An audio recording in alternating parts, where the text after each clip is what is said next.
I've worked with many leaders, particularly at the back end of last year, where they've moved into new roles, they've been promoted. There was a lot of change last year, and it can be really nerve-wracking to think about, "Oh, what do I say in that first interaction? How do I make a good impression?" We put so much pressure on ourselves.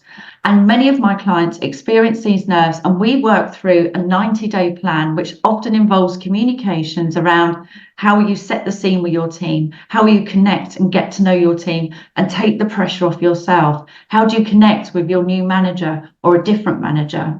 Take the time to find out about your team, spend time with them, have some one-to-ones already or just coffee chats to get to know them before you do something more formal, such as a group meeting or a town hall or an all hands, as they're sometimes called.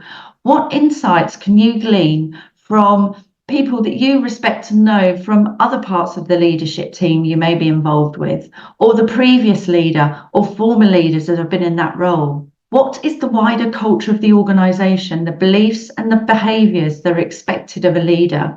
Can you pick on a couple of those that you could really emphasise and bring out in your presentation? Point to the vision and the direction of the company when you do your first presentation.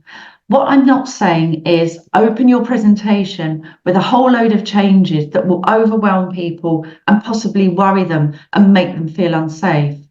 Even if you know your organisation needs to go through changes, you don't need to lay everything out at once. You want to build the connections. As I say, even if there's bad news or restructures coming, build those connections with people because you never know what can happen. So build those connections, glean insights from other leaders, look at the company culture, the values and the behaviour. See if you can align your introduction to yourself by sharing some of your stories, your career, something personal about you. Take time to get to know a few people beforehand so you're not so nervous, and align to the current vision and direction of the company so that your arrival doesn't feel like something that's a bolt out of the blue from nowhere.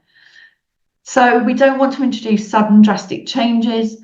And obviously, logistically, let's make sure that the time of your first interaction or interactions suits the culture, the norms, the format, the location that works well with the particular team that you are communicating with.